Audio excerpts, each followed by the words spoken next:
کوئی آیا تھا مجھ سے ملنے؟ موبائل کان سے لگایا آفتاب ٹیرس میں آیا۔ جی چھوٹے صاحب، شجاع حیدر نامی ایک بندہ آیا تھا۔ دوسری جانب سے اس نے فوراً بتایا۔ تو پھر تم نے کیا کہا؟ اس نے اگلا سوال کیا۔ میں نے کہہ دیا صاحب کہ آپ بھی گھر پر نہیں ہیں، بڑے صاحب اور مالکن بھی باہر گئے ہوئے ہیں۔ اس نے فرمانبرداری سے اپنا کارنامہ بتایا۔ اور اس نے کیا کہا پھر؟ اسے جاننے کا تجسس ہوا۔ اس نے کہا کہ پورا خاندان ہی آوارہ ہے، اور پھر بائیک سٹارٹ کر کے چلا گیا۔ اس نے بھول پن میں جوں کی توں اس بات اس تک پہنچائی جس پر اس کے تن بدن میں آگ لگ گئی۔ تو یہ بات مجھے بتانے کی کیا ضرورت تھی ایڈیٹ؟ وہ غصے سے دھاڑا، کیونکہ یہ سوچ کر ہی اس کا خون کھول گیا تھا کہ وہ شجاع ایک معمولی چوکیدار کے آگے اسے اور اس کے گھر والوں کو آوارہ کہہ گیا تھا۔ آپ نے ہی تو پوچھا تھا کہ اس نے کیا کہا، اس نے ڈرتے ہوئے وضاحت کی۔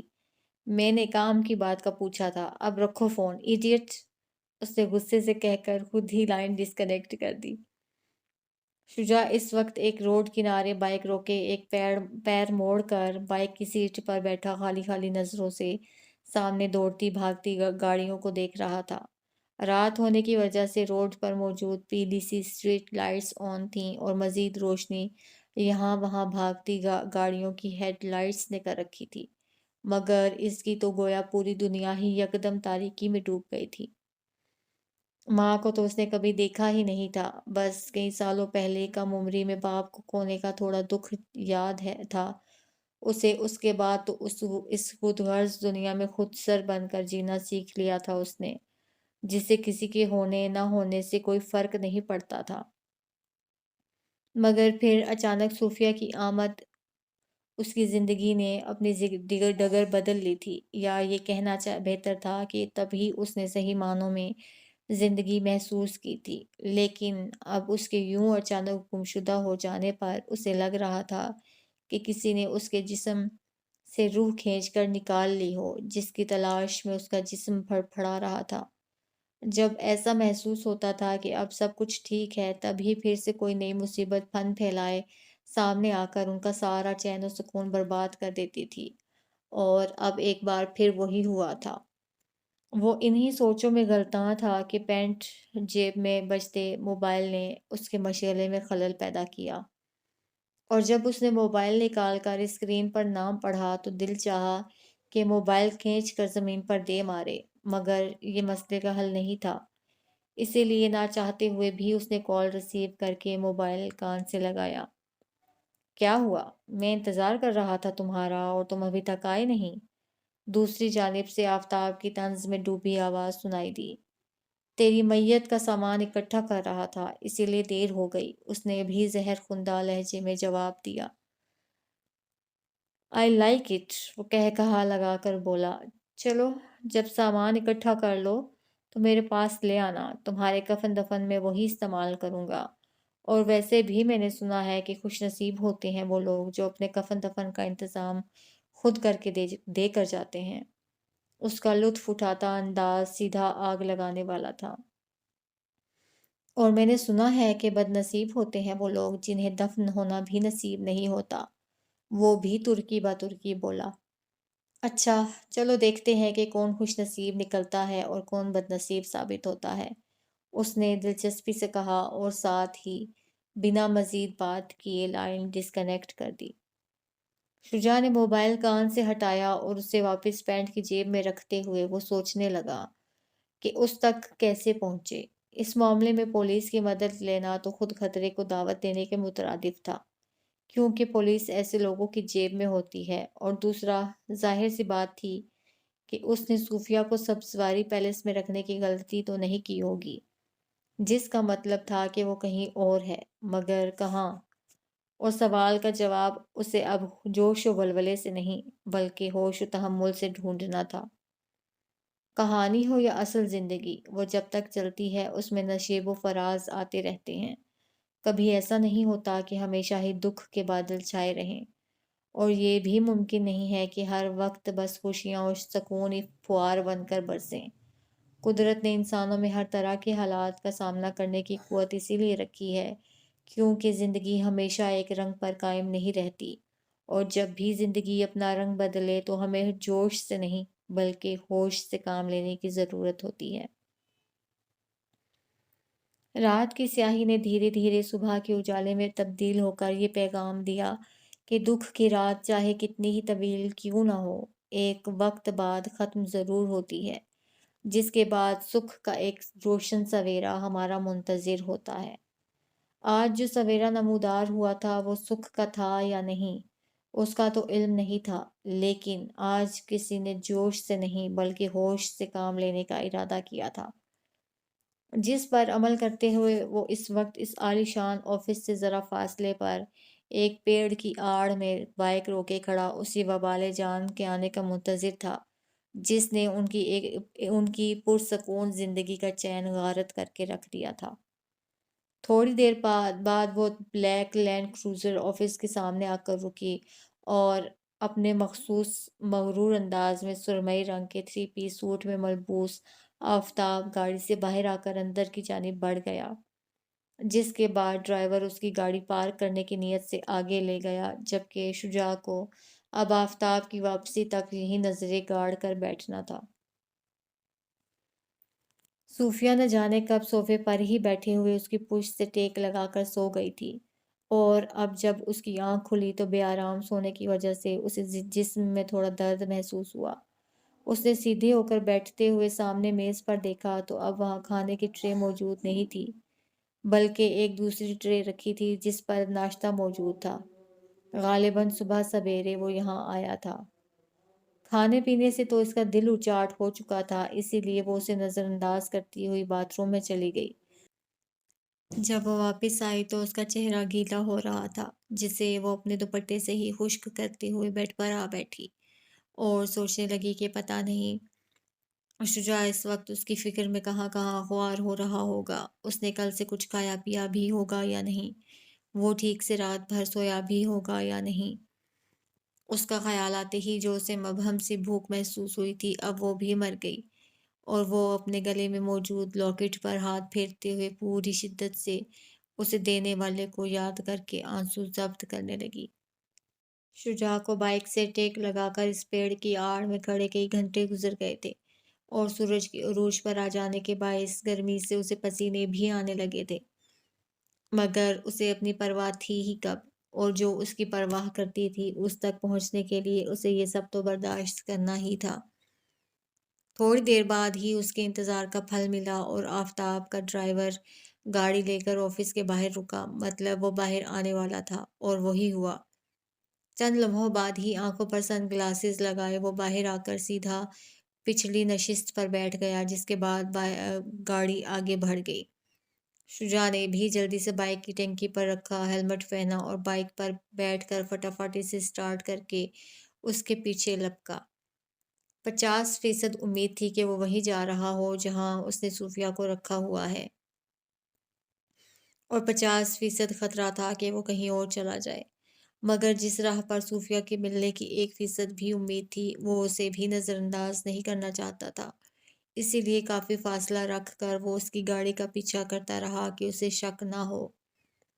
مشکل سے آدھے گھنٹے کے سفر کے بعد گاڑی ایک پوش علاقے میں داخل ہوئی جہاں ایک دوسرے سے فاصلے پر کافی خوبصورت بنگلوز بنے ہوئے تھے۔ انہی میں سے ایک بنگلو کے سامنے آ کر گاڑی رکی، جبکہ گاڑی کی رفتار سست ہوتی دیکھ کر شجاع پہلے ہی کافی پیچھے ایک بڑی سی گاڑی کی آڑ میں بائک روک کر کھڑا ہو گیا۔ البتہ اس نے ہیلمٹ نہیں اتارا۔ کار کا پچھلا دروازہ کھول کر آفتاب باہر آیا، جسے دیکھ کر دروازے پر موجود دونوں چوکیداروں نے ادب سے سلام کرتے ہوئے گیٹ کھول دیا، اور اس کے اندر جاتے ہی وہ دروازہ بند ہو گیا۔ نہ جانے کیوں اس کا دل پوری شدت سے کہہ رہا تھا کہ صوفیہ یہی ہے، مگر اب سوال یہ تھا کہ گارڈز کی موجودگی میں وہ اس تک پہنچے کیسے؟ وہ جیسے ہی ہاتھ میں کھانے کی ٹرے لیے کمرے میں داخل ہوا تو دروازہ کھلنے کی آہٹ پر بیڈ گراؤنڈ سے ٹیک لگا کر آنکھیں موندے بیٹھی صوفیہ یکدم چونکی اور سیدھی ہو گئی۔ آفتاب نے اسے دیکھنے کے بعد ایک نظر ٹیبل پر دیکھا جہاں جوں کا توں موجود ناشتہ اطلاع دے رہا تھا کہ اسے ہاتھ بھی نہیں لگایا گیا۔ تو ابھی تک ضد چھوڑی نہیں تم نے؟ وہ ٹرے لے کر میز کی جانب آیا اور ٹرے وہاں رکھ دی۔ تم نے چھوڑی اپنی ضد؟ وہ کاٹ دار انداز میں ترکی بترکی بولی۔ اوہ، تو مقابلہ کر رہی ہو تم مجھ سے؟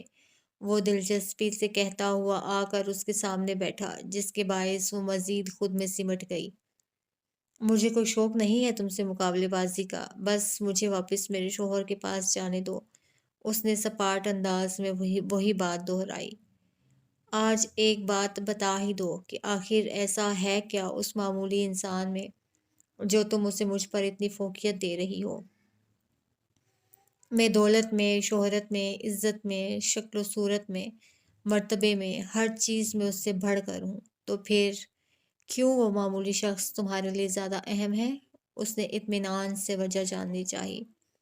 اس کا کردار تم سے بہت بلند ہے، وہ عزت کرنا، خیال رکھنا جانتا ہے، اسے وعدہ نبھانا اور خود پر قابو رکھ سکتا ہے۔ وہ تمہاری طرح نہیں ہے جو نشے میں چور ہو کر اپنے ہاتھوں اپنی محبت کو داغدار کر دے۔ اس نے بھی بنا لحاظ کیے حساب کتاب برابر کیا، جس پر وہ چند لمحوں کے لیے لاجواب ہو گیا۔ اور تمہارے اس محل میں دم گھٹتا ہے میرا۔ مجھے میرے اس چھوٹے سے گھر میں واپس جانا ہے، وہ طنزیہ انداز میں مزید بولی۔ یہ بھی تمہارا ہی گھر ہے۔ انفیکٹ نازنین نے پسند کیا تھا یہ گھر، کیونکہ وہ شادی کے بعد کچھ وقت یہاں اکیلے میرے ساتھ رہنا چاہتی تھی۔ اس نے ایک طائرانہ نظر کمرے پر ڈالتے ہوئے پھیکے پن سے بتایا، جبکہ اس کی بات سے اسے کرنے کے انداز سے صوفیہ کو اندازہ ہوا کہ شاید وہ آج تک نازنین کو بھلا نہیں پایا ہے، اسی لیے ایسی الٹی سیدھی حرکتیں کرنے لگا ہے۔ کیوں نہ بجائے ضد بحث کرنے کے اس سے تحمل سے بات کی جائے۔ دیکھو آفتاب، ٹھیک ہے تم اور نازنین ایک دوسرے سے محبت کرتے تھے، مگر قسمت کی ستم ظریفی کہ تم دونوں اس دنیا میں ایک نہیں ہو پائے۔ لیکن اس حقیقت کو جھٹلایا بھی تو نہیں جا سکتا نا۔ تمہیں یقین کرنا ہوگا کہ اب نازنین اس دنیا سے جا چکی ہے، اور تمہیں بآسانی مجھ سے بھی کئی زیادہ حسین و جمیل لڑکی مل سکتی ہے، تو پھر تم کیوں خواہ میرے پیچھے پڑے ہوئے ہو؟ چھوڑ دو مجھے، اس نے تھوڑا تحمل سے سمجھانا چاہا۔ نہیں، مجھے کوئی حسین و جمیل لڑکی نہیں، صرف تم چاہیے ہو، اور قسمت نے تمہاری صورت مجھے ایک دوسرا موقع دیا ہے، جسے میں کسی طور اپنے ہاتھ سے نہیں جانے دوں گا۔ وہ یکدم اس کی بات کی نفی کرتے ہوئے جنونی انداز میں بولا۔ میں کوئی دوسرا موقع نہیں، بلکہ کسی اور کی امانت ہوں۔ کیوں نہیں سمجھ رہے تم یہ بات؟ وہ تحمل کا دامن چھوڑ کر واپس اسی ٹون میں آ گئی۔ مجھے نہیں سمجھنا کچھ بھی، اور تم چاہے کسی کی بھی امانت ہو، میں تمہیں اس سے چھین چکا ہوں، اور ان قریب ہم یہاں سے اتنی دور جانے والے ہیں کہ وہ پھر ساری زندگی تمہیں نہیں ڈھونڈ پائے گا۔ اس نے بیڈ سے کھڑے ہوتے ہوئے اٹل انداز میں شاید فیصلہ سنایا تھا، جبکہ وہ اس کی بات پر پل بھر کو سہم گئی تھی، یہ سوچ کر کہ سامنے موجود یہ پاگل شخص اسے اس کے محبوب شوہر سے دور لے جانے کی تیاری کر چکا ہے۔ لمحوں میں اس کا دل بہت زور سے دھڑکا تھا اور چہرے پر خوف کے بادل چھا گئے تھے۔ آفتاب پلیز، تمہیں خدا کا واسطہ ایسا ظلم مت کرو، میں شجاع کے سوا کسی اور کے ساتھ نہیں رہ سکتی، میں مر جاؤں گی۔ اس نے بھی کھڑے ہو کر اب باقاعدہ منت کرتے ہوئے ہاتھ جوڑ لیے۔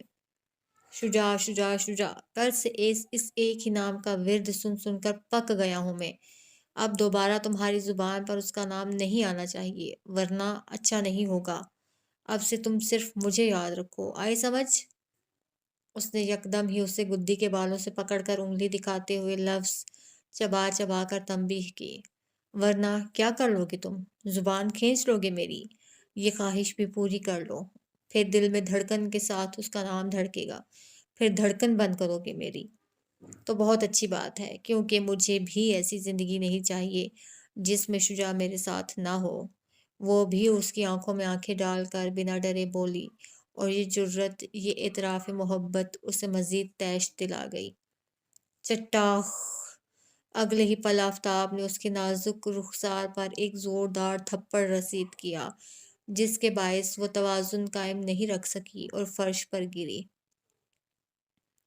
جس کے بعد وہ بھی چند قدم اٹھا کر اس کے نزدیک آ کر پنجوں کے بل بیٹھ گیا اور ٹھوڈی سے پکڑ کر اس کا چہرہ اوپر کرتے ہوئے اس سے مخاطب ہوا۔ شجاع کے ساتھ رہنے کے خواب تو تم اب مت دیکھو، کیونکہ آج تمہارے اس شجاع کی زندگی کا بھی آخری دن ہے، جس کے بعد تم پر صرف میرا حق ہوگا۔ اور رہی بات دل میں دھڑکن بن کر دھڑکنے کی، تو وہ بھی مجھے بہت اچھے سے آتا ہے۔ تم اب بس بیوگی کی چادر اوڑھنے کی تیاری کرو، وہ خطرناک حد تک سنجیدہ تاثر کے ساتھ کہتے ہوئے اسے دہلا گیا، اور پھر اگلے ہی پل اسے یوں ہی چھوڑ کر وہ وہاں سے چلا گیا، جبکہ وہ حیران پریشان سی بیٹھی بس شجاع کے بارے میں فکر مند ہونے لگی۔ شجاع کب سے ہیلمٹ پہن کر بائک پر بیٹھا گاڑی کی آڑ میں چھپا آفتاب کے باہر آنے کا منتظر تھا، اور اگلے ہی کچھ لمحوں بعد گھر کا دروازہ کھلا، جس کی دوسری جانب سے آفتاب باہر آیا اور سیدھا اپنی گاڑی کی پچھلی نشست کا دروازہ کھول کر اس میں بیٹھنے کے بعد وہاں سے روانہ ہو گیا۔ اس کے جانے کے بعد اس نے بائک پر سے اترتے ہوئے ہیلمٹ اتار کر اس کی ٹینکی پر رکھا اور آہستہ آہستہ گھر کی جانب آیا۔ مین گیٹ کی طرف جانا تو سراسر بے وقوفی تھی، کیونکہ وہاں گارڈز موجود تھے، لہٰذا وہ گلی کے آخر میں بنے اس گھر کی پچھلی جانب جا کر کوئی دوسرا راستہ ڈھونڈنے لگا، جو کہ اسے دیوار کی صورت مل گیا، مگر یہ دیوار اتنی اونچی تھی کہ اس پر اچک کر چڑھنا ناممکن تھا۔ اسے کسی سہارے کی ضرورت تھی۔ پہلے تو وہ چند لمحے کمر پر ہاتھ رکھے لب بھینچے پرسوچ انداز میں آس پاس کا جائزہ لینے لگا، پھر ایک خیال کے تحت وہ جلدی سے کہیں گیا، اور جب واپس آیا تو ساتھ اپنی بائک بھی بند کر کے ہینڈل سے گھسیٹتے ہوئے لے آیا۔ پھر اس نے بائک بالکل دیوار سے لگا کر کھڑی کی اور اس کی سیٹ پر پیر رکھ کر دیوار پر چڑھنے لگا، حالانکہ اب بھی اسے کافی دشواری ہوئی اور اس کی سیٹ پر پیر رکھ کر دیوار پر چڑھنے لگا، حالانکہ اب بھی اسے کافی دشواری ہوئی، مگر بالآخر وہ کامیاب ہو ہی گیا اور دیوار پر چڑھ کر دوسری جانب کودا، جس کے باعث اس کے پیروں پر بہت زوردار دباؤ پڑا اور بے ساختہ اس کے منہ سے آہ نکلی، مگر چند لمحوں میں ہی سنبھلنے کے بعد وہ احتیاط سے آگے بڑھا۔ وہ دبے قدموں گھر کے داخلی حصے کی جانب آیا، مگر یہ دیکھ کر اسے فوراً دیوار کی آڑ میں چھپنا پڑا کہ اندرونی دروازے کے باہر بھی ایک گارڈ موجود تھا۔ اب تو اسے پکا یقین ہو گیا تھا کہ صوفیہ یہیں ہے، تبھی تو اس نے اتنے پہرے لگائے ہوئے تھے، لیکن اب وہ یہاں سے اندر نہیں جا سکتا تھا، لہٰذا وہ پھر گھر کی پچھلی جانب آیا اور اب کھڑکی کے ذریعے اندر جانے کا کوئی راستہ ڈھونڈنے لگا۔ خوش قسمتی سے اسے ایک کھڑکی کھلی مل گئی، جسے پھلاں کر غالباً وہ ڈرائنگ روم میں داخل ہوا۔ یہاں سے نکل کر دبے قدموں وہ پورے گھر کا جائزہ لینے لگا، جہاں مکمل خاموشی طاری تھی۔ بلا شبہ یہ قیمتی فرنیچر سے آراستہ ایک شاندار گھر تھا، مگر نہ جانے کیوں یہاں دم گھٹتا ہوا محسوس ہو رہا تھا۔ شاید اسی لیے کیونکہ پنجرہ چاہے سونے کا ہی کیوں نہ ہوتا وہ قید ہی ہے، اور اس قید میں اس جادوگر کی وہ طوطی قید تھی جس میں اس کی جان بستی تھی، تبھی تو اسے آزاد کرانے کے لیے وہ اتنا بے چین ہو رہا تھا۔ پہلے اس نے ایک ایک کر کے نیچے سارے کمروں کا جائزہ لیا اور پھر آہستگی سے سیڑھیاں چڑھتے ہوئے وہ اوپر بنے کمروں کی تلاشی لینے آیا۔ صوفیہ نے فرش پر بیٹھتے ہوئے بیڈ سے ٹیک لگا کر تھک کر کے اس پر ہاتھ رکھ لیا تھا اور سوچ رہی تھی کہ کیسے اس قید سے باہر نکلے، کیسے شجاع تک پہنچے، کیسے اس کی جان بچائے، کہ اسی اثناء میں کمرے کے دروازے پر آہٹ ہوئی، جس کے باعث اس نے یکدم چونک کر سر اٹھایا۔ اسے لگا کہ آفتاب واپس آ گیا ہے، مگر غیر متوقع طور پر شجاع کو اندر آتا دیکھ کر وہ ہکا بکا رہ گئی، جبکہ شجاع نے بھی اسے دیکھ کر سکھ کی سانس لی۔ پہلے تو چند لمحے وہ یوں ہی اسے بے یقینی سے دیکھتی رہی، پھر جب اس کے ہونے کا یقین ہو گیا تو وہ سرعت سے اٹھی اور تیزی سے آ کر اپنی جانب آتے شجاع کے سینے سے لگ گئی۔ شکر ہے تم آ گئے، وہ پوری طرح اس میں سمانے کی کوشش کرتے ہوئے رو پڑی۔ اسے لگا کہ وہ یکدم جلتی دھوپ سے ٹھنڈی چھاؤں میں آ گئی ہے۔ اسے ایک مضبوط سائبان مل گیا ہے، جس کی پناہ میں وہ خود کو بہت محفوظ محسوس کر رہی تھی۔ کیسے نہیں آتا؟ جب اس آبنوز کو تمہیں نہیں لے جانے دیا تو اس منحوس سے کیسے ہار مان لیتا میں؟ وہ بھی اسے خود میں کس کر بھیجتے ہوئے بولا، اف، یہ ملن دیکھ کر تو آنکھیں بھر آئی میری۔ یکدم کمرے میں ایک تیسری استہزائیہ آواز گونجی جس پر دونوں چونک کر الگ ہوئے اور دروازے کی جانب دیکھنے پر معلوم ہوا کہ آفتاب وہاں دونوں ہاتھ اپنی ڈریس پینٹ کی جیب میں ڈالے اطمینان سے کھڑا انہیں ہی دیکھ رہا ہے۔ ویل، ماننا پڑے گا تمہاری ہمت کو، جو دماغ لگا کر اسے ڈھونڈا اور یہاں تک چلے آئے، وہ ستائشی انداز میں کہتا ان لوگوں کی جانب آیا۔ مگر افسوس کہ تم یہاں سے واپس جا نہیں پاؤ گے۔ اس نے قریب رک کر مصنوعی تعصب کا اظہار کیا۔ اور اسی لیے تو باہر تمہیں دیکھ لینے کے باوجود میں نے تمہیں اس تک پہنچنے دیا، تاکہ اپنی آنکھوں کے سامنے تمہیں مرتا دیکھ کر اسے یقین کرنے میں آسانی ہو کہ اب صوفیہ کا شجاع اس دنیا میں نہیں رہا۔ وہ کہتے ہوئے دونوں ہاتھ جیب میں ڈالے ان کے گرد گھومنے لگا۔ اگر مرنے کا ڈر ہوتا تو یہاں تک آتا ہی نہیں میں، لہٰذا یہ دھمکیاں دے کر بیکار میں اپنا اور ہمارا وقت ضائع مت کرو۔ وہ بنا ڈگمگائے مضبوطی سے بولا۔ اچھا، اتنے بہادر ہو، وہ استہزائیہ انداز میں کہتا اب بھی ان کے گرد گھوم رہا تھا۔ دیکھو آفتاب، پلیز ہمیں جانے دو، اس خواہ کے جھگڑے سے کسی کو کچھ حاصل نہیں ہوگا۔ اب صوفیہ روحانسی ہو کر سمجھانا چاہا کہ اس سے قبل کہ دونوں الجھ پڑیں۔ اس کی بات پر وہ یکدم ایک جگہ رک گیا اور باری باری دونوں کو دیکھنے لگا جیسے کچھ سوچ رہا ہو۔ شجاع ہر طرح کے خوف سے بے نیاز، آنکھوں میں سخت نفرت اور غصہ لیے اسے گھور رہا تھا، جبکہ صوفیہ فکر مند تھی کہ کہیں دونوں آپس میں الجھ کر معاملہ خراب نہ کر دیں۔ چلو، ایک کام کرتے ہیں، ایک چھوٹا سا مقابلہ کرتے ہیں، اس میں جو جیتا صوفیہ اس کی۔ اس نے گویا بیچ کی راہ نکالی۔ بکواس بند کرو، یہ کچھ چیز نہیں ہے جسے حاصل کرنے کے لیے مقابلے بازی کی جائے۔ یہ بیوی ہے میری، جس پر ہر صورت صرف میرا حق ہے۔ شجاع نے اگلے ہی پل غصے میں اس کی پیشکش رد کی۔ ایک تو تم غصہ فوراً ہو جاتے ہو، پہلے بھی اتنی اچھی آفر دی تھی تمہیں میں نے، جسے ٹکرانے کے بعد دیکھا نا کیا ہوا۔ اب تم پھر وہی غلطی کر رہے ہو۔ اس نے مبہم سی دھمکی دیتے ہوئے آئندہ کے خطرے سے آگاہ کیا۔ سیدھی سی بات ہے کہ میں تمہیں صوفیہ کو تو یہاں سے لے کر جانے نہیں دوں گا۔ ہاں، اگر تم مجھ سے لڑ کر مجھے ہرا دیتے ہو تو اسے لے کر جا سکتے ہو۔ کہو، منظور ہے آفر، یا پھر میں گارڈز کو آرڈر دوں تمہیں گولیوں سے چھلنی کرنے کا؟ اس نے آخری مرتبہ پوچھا۔ بھاڑ میں گئے تم اور تمہاری آفر، میں جا رہا ہوں یہاں سے اپنی بیوی کو لے کر۔ حسب توقع اس نے بھرپور نفی کی اور ساتھ ہی صوفیہ کا ہاتھ پکڑ کر کمرے سے باہر نکلا، جبکہ وہ اطمینان سے وہیں کھڑا تھا۔ جیسے ہی دونوں سیڑھیاں اتر کر نیچے ہال میں آئے، وہ تینوں گارڈز جو اندرونی و بیرونی دروازے پر موجود تھے اچانک ان کے سامنے دیوار بن کر نمودار ہو گئے۔ اس سے قبل کہ شجاع آگے بڑھتا وہ لوگ اس پر حملہ آور ہو گئے، جس کے باعث ان کے بیچ ہاتھا پائی شروع ہو گئی۔ وہ تین تھے اور شجاع ایک۔ ان کا پلڑا بھاری تھا مگر پھر بھی اس نے ہمت نہیں ہاری اور ان کے حملوں کا جواب دیتا رہا، جبکہ صوفیہ حیران پریشان سی ایک جانب کھڑی سوچ رہی تھی کہ کیسے اس کی مدد کرے، لیکن اسے کوئی حل سمجھ میں نہیں آ رہا تھا۔ چند لمحوں میں ہی پورا ہال تہس نہس اور شجاع کافی زخمی ہو گیا تھا، جو کہ صوفیہ کی پریشانی میں مسلسل اضافے کا باعث تھا۔ کہا تھا میں نے تمہارے شوہر کو کہ میری بات مان لے، مگر یہ کسی کی سنتا ہی نہیں ہے۔ تبھی صوفیہ کے عقب میں سے آفتاب کی آواز ابھری، جس پر اس نے یکدم پلٹ کر دیکھا۔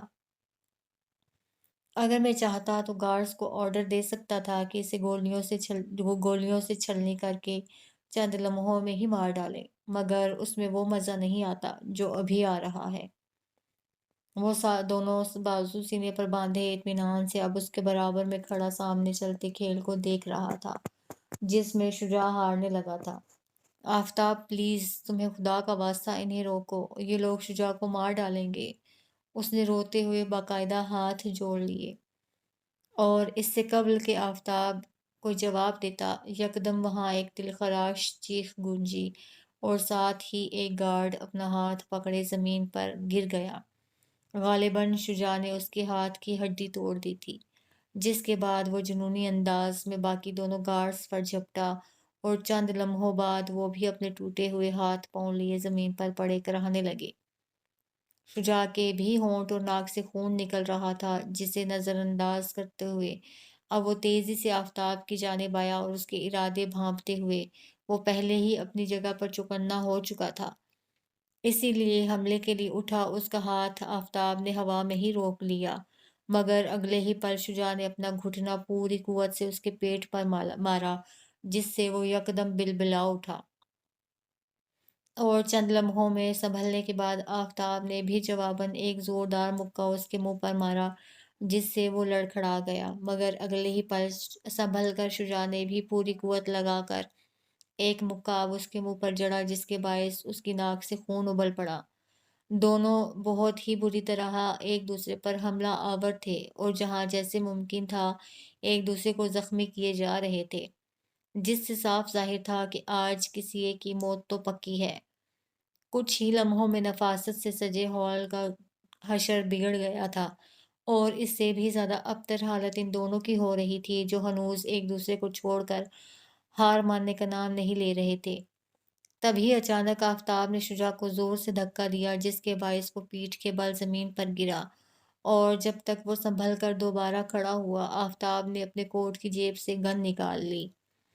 بس بہت ہوا یہ چوہے بلی کا کھیل، وہ شجاع پر گن تانے جنونی انداز میں بولا، جبکہ گن دیکھ کر جہاں شجاع کے غصے میں کوئی فرق نہیں آیا، وہیں صوفیہ نے گھبرا کر بے ساختہ دونوں ہاتھ منہ پر رکھ لیے کہ اب کیا ہوگا۔ آفتاب نے جیسے ہی گن لوڈ کرنے کے لیے اپنی نظروں کا زاویہ بدلا، شجاع اس موقع کو غنیمت جان کر گن چھیننے کے ارادے سے اس پر جھپٹ پڑا۔ وہ گن لوڈ کر چکا تھا، مگر اسے چلانے کا موقع نہیں ملا۔ دونوں اب گن پکڑے اسے اپنے قبضے میں لینے کے لیے گتھم گتھا تھے کہ یکدم ہال میں فائر کی زوردار آواز گونجی، جس پر تینوں ششدر رہ گئے اور لمحے بھر کو وہاں سناٹا چھا گیا۔ حواس تو ان کے تب واپس آئے جب صوفیہ زمین بوس ہوئی اور اس کے پیٹ سے نکلنے والے خون نے سفید فرش کو سرخ کر دیا۔ صوفیہ! شجاع حلق کے بل چلاتا ہوا اس کی جانب آیا۔ آفتاب گن ہاتھ میں لیے ہکا بکا سا یوں ہی کھڑا پھٹی پھٹی نظروں سے اسے دیکھتا رہا، جبکہ شجاع گھٹنوں کے بل فرش پر بیٹھا اسے اپنی بازو میں لیے پکار رہا تھا، جو کہ بند ہوتی آنکھوں سے اسے ہی دیکھتے ہوئے جل بن مچھلی کی مانند تڑپ رہی تھی۔ شجاع! وہ بمشکل اتنا ہی بولی، اور پھر اس کی آنکھیں مکمل طور پر بند ہو گئیں، جس کے بعد پیٹ پر رکھا خون میں لت پت اس کا ہاتھ بے جان ہو کر فرش پر گرا۔ صوفیہ!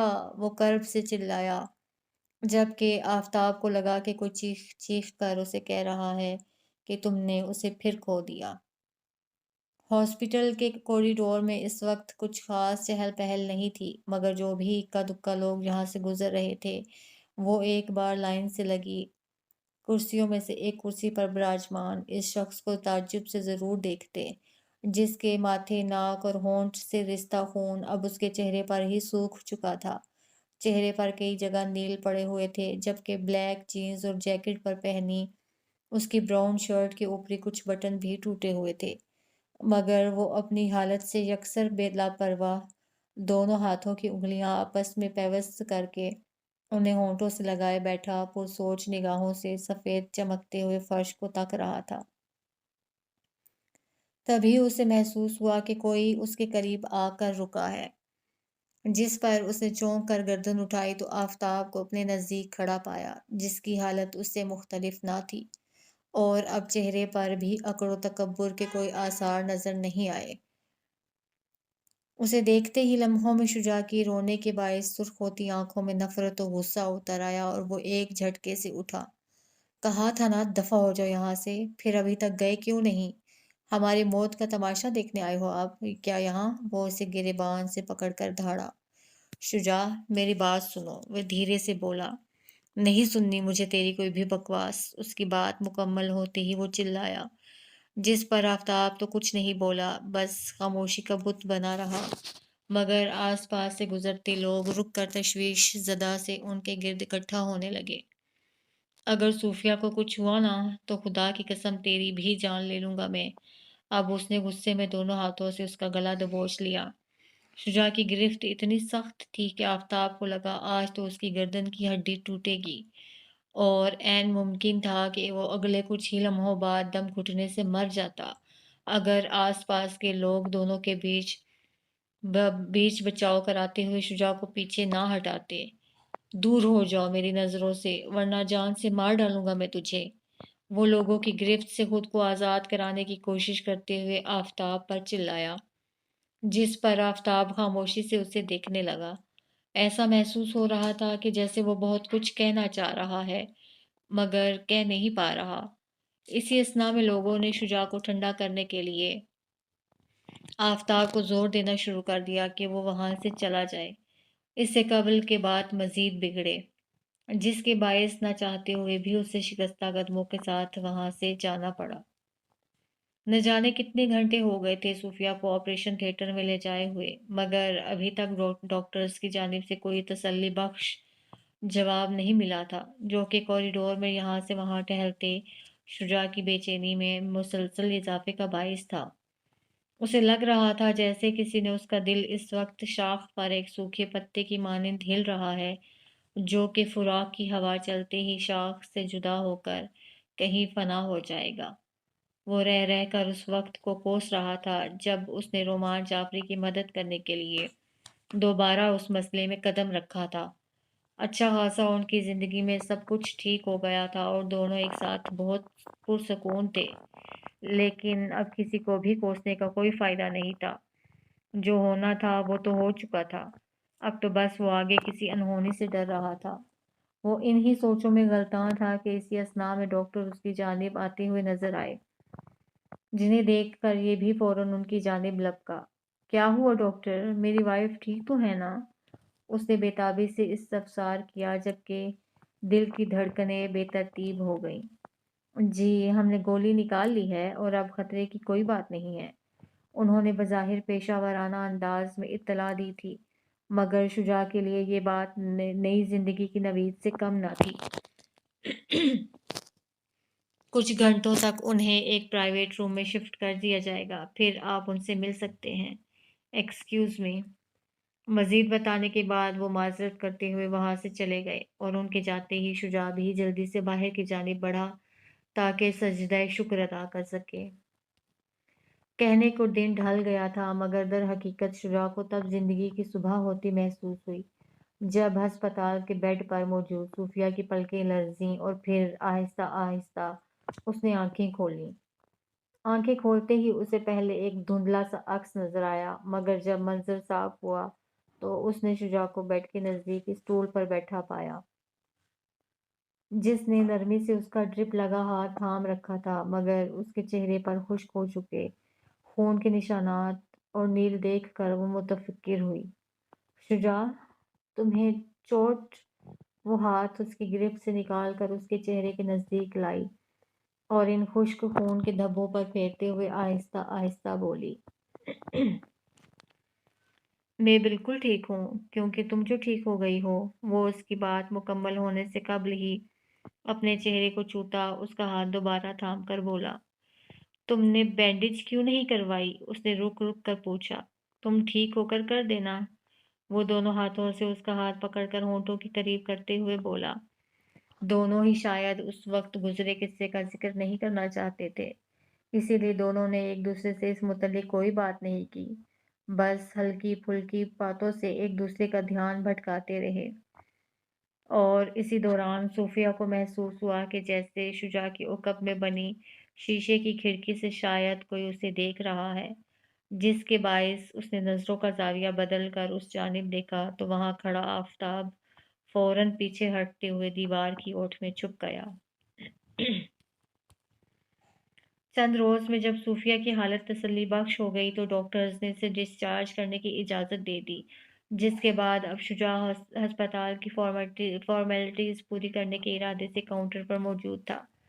سر، آپ کا بل تو ایڈوانس میں ہی پے کیا جا چکا ہے، کاؤنٹر کی دوسری جانب بیٹھے لڑکے نے کمپیوٹر اسکرین کو دیکھتے ہوئے اطلاع دی۔ کیا؟ کس نے کیا؟ اسے حیرانی ہوئی۔ مسٹر آفتاب سبزواری نے، اس نے اسکرین کو دیکھتے ہوئے بتایا، جس پر وہ لب بھیج کر رہ گیا۔ صوفیہ بیڈ پر سرہانے سے ٹیک لگائے بیٹھی شجاع کے واپس آنے کا انتظار کر رہی تھی۔ تبھی روم کا دروازہ کھلا، اسے لگا کہ شجاع آ گیا ہے، مگر دروازے کی جانب دیکھنے پر علم ہوا کہ نرس اندر آئی تھی۔ ایکسکیوز می، وہ اس کے قریب آتے ہوئے بولی۔ جی؟ وہ اس کی جانب متوجہ تھی۔ یہ آپ کے لیے کوئی دے کر گیا ہے۔ نرس نے ایک طے شدہ کاغذ اس کی جانب بڑھایا۔ میرے لیے؟ لیکن کون؟ اس نے کاغذ تھامتے ہوئے تعجب سے پوچھا۔ نام تو نہیں بتایا، مگر جب آپ کو ہاسپٹل لایا گیا تھا تو جو دو لوگ آپ کے ساتھ تھے انہی میں سے ایک نے دیا ہے یہ، اور کہا تھا کہ جب آپ اکیلی ہوں تو آپ کو یہ دے دوں۔ اس نے تفصیلی وضاحت کی، جس سے اسے اندازہ ہو گیا کہ یہ کس نے دیا ہوگا۔ اسی اثناء میں ایک بار پھر روم کا دروازہ کھلا اور اس بار اندر آنے والا شجاع تھا، جسے دیکھ کر صوفیہ نے اپنے ہاتھ میں موجود کاغذ کو کچھ اس طرح اپنی مٹھی میں دبا لیا کہ وہ اسے دیکھ نہ سکے۔ صوفیہ کو گھر آئے کافی وقت ہو چکا تھا اور اب اس کی حالت پہلے کی نسبت قدرے بہتر تھی، جس سے اب وہ بآسانی چلنے پھرنے کے قابل بھی ہو گئی تھی۔ مگر اس کچھ عرصے میں شجاع نے اسے ایک لمحے کے لیے بھی اکیلا نہیں چھوڑا۔ اس نے آفس سے چھٹی لے لی تھی اور وہ ہر وقت اس کی تیمارداری میں لگا رہتا تھا، اور اگر کہیں جانا بھی ہوتا تو وہ تب جاتا جب صوفیہ دوا کے زیر اثر نیند میں ہوتی تھی۔ اسی لیے اتنے وقت سے اسے وہ لیٹر پڑھنے کا موقع ہی نہیں ملا جو ڈسچارج ہونے سے قبل ہسپتال میں نرس نے اسے دیا تھا۔ مگر آج کافی وقت بعد جب وہ بہتر حالت میں تھی تو بالآخر صوفیہ وہ لیٹر لیے چھت پر آ گئی، جہاں سورج غروب ہو جانے کے بعد اب چاند اپنی چاندنی کے ہمراہ تھوڑی روشنی بکھیرنے کی کوشش کر رہا تھا، جس میں آس پاس کے گھروں اور گلی میں جلتی لائٹوں نے اس کی مدد کی، جس سے وہاں اتنی روشنی ہو رہی تھی کہ بآسانی کوئی تحریر پڑھ لی جا سکے، جبکہ زور و شور سے چلتی ہواؤں سے ایک لمحے کے لیے گمان گزرا کہ گویا وہ چھت کی باؤنڈری کے پاس نہیں بلکہ سمندر کنارے کھڑی ہے۔ اس نے اپنی شال درست کرنے کے بعد ہوا سے چہرے پر آئے بال پیچھے کیے اور پھر بے ترتیب انداز سے دھڑکتے دل کے ساتھ بالآخر وہ طے شدہ کاغذ کھول کر پڑھنے لگی۔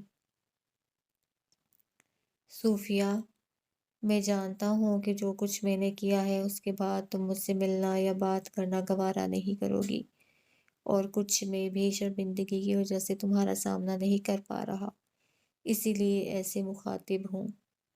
میں اس بات سے انکار نہیں کر رہا کہ میں ہمیشہ سے ایک بگڑا ہوا عیاش شخص رہا ہوں، جس نے نازنین سے بھی صرف وقت گزاری کے لیے تعلق قائم کیا تھا، مگر پتہ نہیں کب مجھے اس سے ہمدردی ہوئی اور کیسے، کہاں وہ محبت میں بدل گئی۔ میں دل سے چاہتا تھا کہ اس کے ساتھ ایک پرسکون زندگی گزاروں، مگر قسمت نے اسے مجھ سے چھین کر میرا یہ خواب توڑ دیا، اور اس کے جانے کے بعد میں شاید پہلے سے بھی زیادہ برا انسان بن گیا۔ پھر اچانک ہی مجھے شجاع ملا، جس سے میں نے بزنس کے مفاد میں دوستی بڑھائی، جو کہ بعد میں مجھے اچھی لگنے لگی، مگر پھر اچانک وہ کہیں غائب ہو گیا، اور جب وہ واپس آیا تو اس کے ساتھ کئی ہلا دینے والے انکشاف بھی تھے۔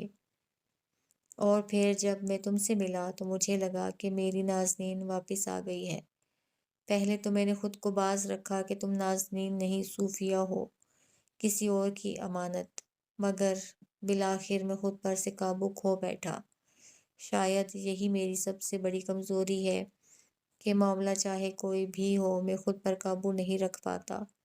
میرا دل بری طرح مچلنے لگا کہ کسی طرح اپنی نازنین یعنی تمہیں لے کر یہاں سے دور چلا جاؤں، مگر پھر خیال آیا کہ شجاع ہمارے بیچ آئے گا، اسی لیے پہلے میں نے اسے منہ مانگی قیمت کے بدلے راستے سے ہٹنے کی آفر کی، مگر وہ نہیں مانا، جس کے بعد میری خواہش ضد میں بدل گئی اور میں بنا مزید کچھ سوچ بچار یا بات چیت کیے تمہیں اپنے ساتھ لے آیا، یہ سوچ کر کہ کچھ ہی وقت تک شجاع تمہیں ڈھونڈتے ڈھونڈتے تھک کر ہار مان لے گا اور تم بھی رو دھو کر چپ ہو جاؤ گی، اور جب تمہیں میرے پاس اتنی آسائشیں ملیں گی تو تم اسے بھی بھول جاؤ گی۔ لیکن یہ میری بھول ثابت ہوئی۔ نہ تو شجاع نے تم سے دستبردار ہوتے ہوئے ہار مانی اور نہ ہی تم میری دولت کی چکا چوند سے متاثر ہو کر اسے بھول پائی۔ میری توقع کے خلاف اگلے دن ہی شجاع تم تک پہنچ گیا، جس پر مجھے حیرانی بھی ہوئی اور غصہ بھی آیا، اور میں نے فیصلہ کیا کہ اب تو اسے جان سے مار کر ہی تمہیں کہیں دور لے جاؤں گا۔ مگر جب ہاتھا پائی کے دوران تمہیں گولی لگی تو مجھے لگا کہ ایک بار پھر میری نازنین مجھ سے کہیں دور چلی گئی، اور اس سے بھی زیادہ تکلیف دہ بات یہ تھی کہ اس بار اس جدائی کا ذمہ دار میں تھا۔ مگر جب شجاع میری آنکھوں کے سامنے تمہارا خون میں لت پت وجود لیے تڑپ کر تمہیں پکار رہا تھا، تب مجھے ہوش آیا کہ تم تو صوفیہ ہو جو شجاع کی تھی۔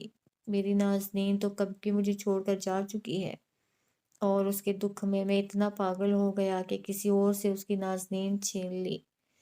جب تک تمہیں ہوش نہیں آیا تب تک مجھے ڈر لگ رہا تھا کہ اگر تمہیں کچھ ہو گیا تو میں خود کو کیسے معاف کروں گا۔ تمہارے لیے ہی تو سب کیا تھا، تمہیں ہی تو سب سے دور لے جانا چاہتا تھا، مگر اب میری ہی وجہ سے تم دنیا سے دور جانے والی تھی۔ مجھے سمجھ آ چکی تھی کہ میں زبردستی اپنے ساتھ بس تمہارا جسم قید کر کے رکھ سکتا تھا، روح تمہاری شجاع کے آس پاس ہی کہیں رہ جاتی۔ لیکن افسوس، جب تک سب سمجھ میں آیا بہت دیر ہو گئی۔ میں اپنے ہی ہاتھوں سب بگاڑ بیٹھا۔ کیا کروں، عادت سے مجبور ہوں نا۔ بچپن سے ہی موم ڈیڈ نے عادت ڈال دی تھی کہ جو پسند آئے وہ تمہارا، اور اس کے بعد خود وہ لوگ اپنی زندگیوں میں مگن ہو گئے۔ مگر ان 2 دنوں میں اچانک ہی بالکل بدل گیا۔ جو بات میں پوری زندگی نہ سمجھ سکا وہ ان دنوں سمجھ میں آ گئی کہ ہم چھین کر کبھی پرسکون نہیں رہ سکتے۔ میں ہمیشہ سمجھتا تھا کہ میرے پاس دولت، شہرت، صورت، رتبہ ہے، میں سب سے بڑھ کر ہوں، مجھ سے آگے کوئی ہو ہی نہیں سکتا۔ مگر میں غلط تھا، نصیب کے معاملے میں شجاع مجھ سے جیت گیا۔ یہی قدرت کا انصاف ہے کہ مجھے اتنا کچھ دے کر بس ایک محبت ہی نہیں دی، اور شجاع کو صرف محبت دے کر باقی ہر چیز سے محروم رکھا۔ اور یہ بات یہی ثابت کرتی ہے کہ ہمیں جو حاصل ہوتا ہے وہ لا حاصل کے بدلے ہی دیا جاتا ہے، مگر ہم حاصل پر شکر کرنے کے بجائے لا حاصل کے لیے روتے رہتے ہیں۔ ہو سکتا ہے تمہیں یہ سب ایک ڈھونگ یا دکھاوا لگے کہ بھلا مجھ جیسا شخص اچانک ایسی افسانوی باتیں کیوں کرنے لگا ہے، لیکن ہدایت یوں ہی ایک پل میں اترتی ہے اور بالکل بدل کر رکھ دیتی ہے۔ خیر، بات بہت لمبی ہو گئی، جو کچھ ہوا اس کے لیے معافی لفظ تو بہت چھوٹا ہے، مگر پھر بھی تم دونوں اپنا دل بڑا کر کے اس غروب ہوتے آفتاب کو معاف کر دینا۔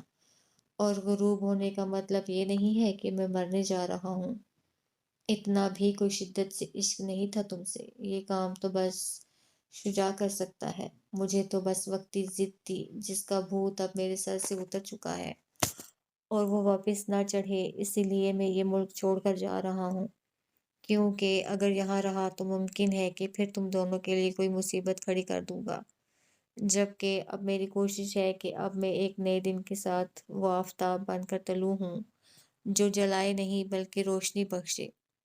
جب تم یہ لیٹر پڑھ لو تو اسے ضائع کر دینا تاکہ پچھلی کوئی بری یاد تمہارے پاس نہ رہے۔ اللہ حافظ، آفتاب۔ اس نے لیٹر پڑھ کر بے ساختہ ایک گہری سانس لی، کیونکہ اس کی سمجھ میں نہیں آ رہا تھا کہ کیا رد عمل دے۔ اس عجیب سے انسان نے الجھا کر رکھ دیا تھا اسے۔ اس سے قبل کہ وہ مزید الجھتی، اس نے ہاتھ میں موجود کاغذ کو کئی چھوٹے چھوٹے ٹکڑوں میں تقسیم کیا اور انہیں ہوا میں اچھالنے ہی لگی تھی کہ پیچھے سے کسی نے پکارا، صوفیہ! اس کے عقب سے شجاع کی آواز آئی، جس پر کاغذ کے ٹکڑے مٹھی میں دباتے ہوئے وہ اس کی جانب پلٹی۔ تم یہاں ہو اور میں تمہیں نیچے ڈھونڈ رہا تھا، وہ کہتے ہوئے اس کی جانب آیا۔ ہاں، بس ہوا اچھی چل رہی تھی تو دل چاہا تھوڑی دیر چھت پر آ جاؤں۔ تم تو 1-2 گھنٹے تک آنے والے تھے نا، تو اتنی جلدی آ گئے؟ اس نے بات بناتے ہوئے پوچھا۔ ہاں، جس کام سے جانا تھا وہ کل پر چلا گیا، اسی لیے میں واپس اور پھر تمہاری فکر بھی ہو رہی تھی۔ اس نے کہتے ہوئے باؤنڈری کی جانب پشت کر کے اسے ٹیک لگائی۔ میری فکر کیوں ہو رہی تھی؟ اب ٹھیک تو ہوں میں، اس نے تعجب سے کہا۔ اتنی بار تمہیں کھونے سے بچا ہوں کہ اب بہت ڈر لگنے لگا ہے۔ شجاع نے اس کا ہاتھ پکڑ کر آہستہ سے اسے قریب کیا۔ اس میں ڈرنے والی کیا بات ہے پاگل؟ وہ مسکراتے ہوئے بولی۔ بس ہے پاگل، اس نے کہتے ہوئے اسے سینے سے لگایا، جبکہ موقع غنیمت جان کر صوفیہ نے اپنے ہاتھ میں دبے کاغذ کے ٹکڑے اس کی پشت کے پیچھے ہوا میں اچھال کر دونوں ہاتھ اطمینان کے اس کے گرد لپیٹ لیے۔ ایک بات بتاؤ شجاع، اس نے دھیرے سے اجازت چاہی۔ اب جب تم نے لیٹر ضائع کر ہی دیا ہے تو پھر دوبارہ اس کا ذکر کر کے بری یادوں کو کیوں خریدنا چاہ رہی ہو؟ بجائے اجازت دینے کے وہ اس کے بالوں میں انگلیاں چلاتے ہوئے بولا، جس پر حیران ہوتے ہوئے وہ یکدم اس سے الگ ہوئی اور پھٹی پھٹی نظروں سے اسے دیکھنے لگی۔ تمہیں کیسے پتہ چلا؟ اس کی حیرت عروج پر تھی۔ وہ اہم نہیں ہے، بس یہ شکر ہے کہ وقت رہتے ہی اسے عقل آ گئی اور وہ خود راستے سے ہٹ گیا، ورنہ میرے ہاتھوں مارا جاتا۔ وہ دونوں بازو اس کے کندھوں پر رکھتے ہوئے اطمینان سے بولا، مطلب تم نے لیٹر پڑھ لیا تھا؟ وہ نتیجے پر پہنچی۔ ہاں، وہ کندھے اچکاتے ہوئے بولا، مجھے پتا ہے کہ یہ غیر اخلاقی حرکت ہے، مگر میں بس چیک کر رہا تھا کہ کہیں اس نے پھر کوئی دھمکی ومکی تو نہیں دی تمہیں؟ اسے ساتھ ہی وضاحت کی۔ اگر دی ہوتی تو؟ اس نے ارادے جاننا چاہے۔ تو جان لے لیتا میں اس کی، اس نے جھٹ سے جواب دیا۔ یہ تمہیں جان لینے کا کچھ زیادہ ہی شوق نہیں ہوا آج کل؟ وہ ابرو اچکاتے ہوئے بولی۔ ہاں تو جو میری جان لینے کی کوشش کرتے ہیں انہیں ایسے کیسے چھوڑ دوں بھلا؟ شجاع نے اس کا ہاتھ پکڑ کر اسے اپنے قریب کھینچتے ہوئے کہا۔ اچھا ایک اور بات بتاؤں؟ صوفیہ نے دوبارہ اس کے سینے سے لگتے ہوئے کہا۔ بتاؤ، اس نے دلچسپی دکھائی۔ میں نے ہماری بیٹی کا نام سوچ لیا ہے، اس نے مسکراتے ہوئے بتایا، جس پر وہ بھی بے ساختہ مسکرایا۔ گریٹ، اس کا مطلب اب بس اسے ویلکم کرنے کی تیاری کرنی ہے، اس نے بھی شرارت سے کہتے ہوئے اس کے گرد گرفت تنگ کی، جس پر اس نے گہری ہوتی مسکراہٹ کے ساتھ چہرہ پوری طرح اس کے سینے میں چھپا لیا۔ جب تک زندگی تھی ان کی کہانی کو تو ابھی یوں ہی چلتے رہنا تھا، لیکن یہ گزرے ہوئے باب ہمیں بہت کچھ سکھا گئے۔ زندگی میں کئی ایسے مواقع آتے ہیں جب ہم بے بسی کی حد تک مجبور و پریشان ہوتے ہیں، اور مجبوری کے اس دلدل سے نکلنے کے لیے ہم کسی اور کا سہارا لے کر خود تو باہر آ جاتے ہیں، مگر اس بیچارے کو پریشانیوں کی دلدل میں گھسیٹ لیتے ہیں، جیسے شجاع کر بیٹھا صوفیہ کے ساتھ۔ اگر وہ اس وقت درپیش پیسوں کی ضرورت کے باوجود صوفیہ کو اس گھر تک نہ لاتا اور جیسے تیسے کر کے کوئی اور راستہ ڈھونڈتا تو شاید معاملات کچھ اور ہوتے۔ اسی لیے کہتے ہیں کہ مصیبتیں تو وقتی ہوتی ہیں، مگر اس وقت اٹھائے گئے ہمارے اقدام مستقبل میں ہمارے سامنے ضرور آ سکتے ہیں۔ اسی لیے چاہے کتنی بھی مشکل کیوں نہ ہو، اس سے نکلنے کے لیے کبھی بھی دوسروں کو مصیبت میں نہیں پھنسانا چاہیے، کیونکہ ہر کسی کو شجاع کی طرح غلطی سدھارنے کا موقع نہیں ملا کرتا۔ اچھا سوچو، اچھا بولو، اچھا لکھو، یہ بات ہم نے اکثر سنی ہوگی، جیسے صوفیہ نے سن رکھی تھی اور اس پر عمل بھی کرتی رہتی تھی، مگر اس کی حقیقت کا اندازہ اسے تب ہوا جب وہ مشکل میں گرفتار ہو کر مایوسی سے ہمت ہارنے لگی تھی، تو جو لفظ وہ دوسروں کو حوصلہ دینے کے لیے کہا کرتی تھی، وہی شجاع کی زبانی اس کی جانب لوٹ کر اسے حوصلہ دینے آئے تھے۔ اسی لیے کہتے ہیں کہ جیسا رویہ ہم دوسروں کے ساتھ رکھتے ہیں ویسا ہی بدلے میں ہمیں واپس ملتا ہے۔ جیسے شجاع کو اچانک جب کامی ملا تھا اور وہ اس سے چڑھتا تھا، ویسے ہی ہماری زندگی میں بھی کچھ لوگ ہوتے ہیں جو بظاہر تو بہت غیر اہم لگتے ہیں، مگر کبھی کبھی وہی لوگ ہمارے لیے بہت بڑا سہارا بن جاتے ہیں، جیسے کامی بن گیا تھا شجاع کے لیے۔ اسی لیے تو کہتے ہیں کہ اللہ رب العزت نے کسی شے کو بیکار نہیں بنایا، ہر کسی کا کوئی نہ کوئی مقصد ضرور ہے۔ ہمیں کسی کو بھی حقیر جان کر اسے تلخ برتاؤ نہیں کرنا چاہیے۔ وہ کیا ہے جو رشتوں کو جوڑے رکھتا ہے اور انہیں واقعی رشتہ بناتا ہے؟ وہ ہے احساس۔ شجاع کا صوفیہ، منیب، شمائلہ اور کامی سے کوئی خون کا رشتہ نہیں تھا، مگر پھر بھی جس چیز نے ان لوگوں کو آپس میں جوڑے رکھا وہ تھا احساس، ایک دوسرے کے دکھ درد کا، اور اگر یہ احساس ہی نہ ہو تو پھر خونی رشتے بھی صرف نام کے رہ جاتے ہیں۔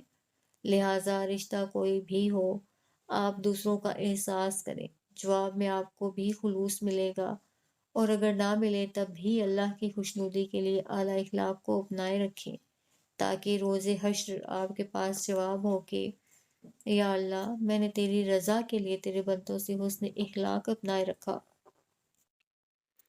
اب آگے معاملہ اللہ اور ان لوگوں کا ہوگا جنہوں نے آپ کی خلوص کی قدر نہیں کی، کیونکہ اللہ پاک نے انسان پر اپنے اعمال درست رکھنے کی ذمہ داری فرض کی ہے، دوسروں کے اعمالوں پر نظر رکھنے کی نہیں۔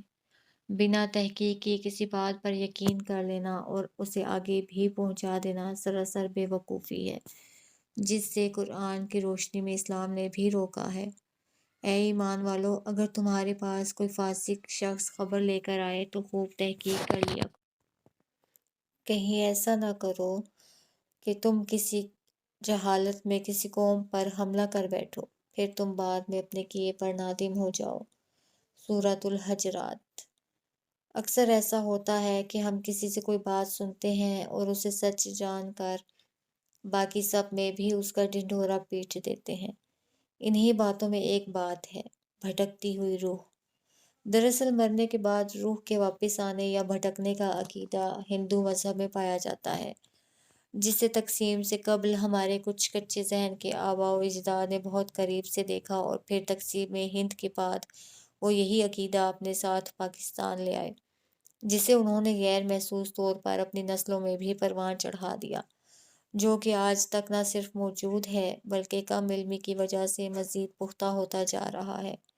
اگر ہم ایک باشعور مسلمان بن کر قرآن کو پڑھیں، سمجھیں، دین اسلام کو مطالعہ کریں تو ہمیں علم ہوگا کہ ہم کس قدر بے راہ روی کا شکار ہوئے بیٹھے ہیں، اور ہماری اسی لا علمی کا فائدہ اٹھاتے ہوئے ایک طرف کچھ جعلی عامل وغیرہ اس وقت اپنا کاروبار چمکانے میں مصروف ہیں، تو دوسری جانب رومان جعفری جیسے شیطانی دماغ کے مالک لوگ اس بات کی آڑ میں اپنے الو سیدھے کر رہے ہیں۔ اور ان سب سے بچنے کا ایک ہی حل ہے، درست علم کا ہونا، جو کہ تفسیر قرآن سے ملنا ممکن ہے۔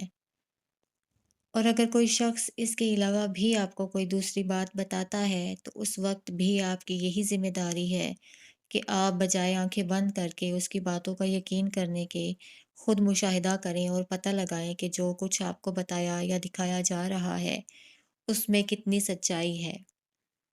جیسا ان لوگوں نے رومان جعفری کی سنائی کہانی پر بنا چھان بین کے یقین کر لیا اور انجانے میں ان کے شریک جرم ہو بیٹھے۔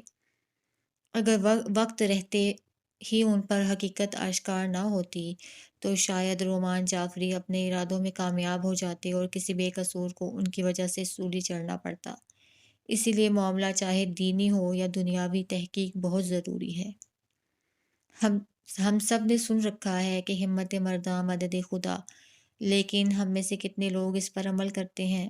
مشکل سے شاید 30% بھی نہیں۔ ہم بس مشکلوں میں قسمت کو کوستے ہوئے ہمت ہار بیٹھتے ہیں اور سب کچھ برباد ہو جانے پر جی جان سے اس کا ماتم کرتے ہیں۔ اگر شجاع بھی ڈر کر ہمت ہار جاتا اور آبنوس کا مقابلہ کرنے میدان میں نہیں اترتا تو شاید صوفیہ بھی اپنی زندگی سے ہاتھ دھو بیٹھتی، اور رومان جعفری کا اصل چہرہ بے نقاب نہ ہونے پر ناظرین کو بھی انصاف نہیں مل پاتا۔ محبت میں اندھے ہو کر ہی صحیح، مگر شجاع کے شجاعت دکھانے سے کچھ بہت برا ہونے سے بچ گیا۔ اسی لیے مصیبت کے وقت بیٹھ کر قسمت کو کوسنے کے بجائے اگر مصیبت سے نکلنے کے لیے کسی ایک راستے پر 1% امید بھی نظر آئے تو اس پر ہمت دکھاتے ہوئے چل پڑنا چاہیے۔ آگے یقیناً اللہ کی مدد آپ کی منتظر ہوتی ہے۔ جوڑیاں آسمانوں پر بنتی ہیں اور وہیں ان کے ملنے کے اسباب بھی لکھ دیے جاتے ہیں، اور صوفیہ کا یہاں آ کر پھنسنا، شجاع کا اس کی مدد کرنا، کامی کا سارے معاملے سے جڑنا اور پھر اسی کے ذریعے عفیفہ سے ملنا، یہ سب شاید وہی اسباب تھے۔ اور مل جانے کے بعد بجائے کوئی ناجائز تعلق قائم کرنے کے اپنے درمیان نکاح کا پاکیزہ تعلق قائم کرنا ہی حقیقی محبت کی نشانی ہے، اور اسی سے محبت آگے پروان چڑھتی ہے۔ جبکہ جو لوگ جلد از جلد نکاح کرنے کے بجائے انڈرسٹینڈنگ کے نام پر ایک عرصہ ایک دوسرے کے ساتھ بنا کسی جائز تعلق کے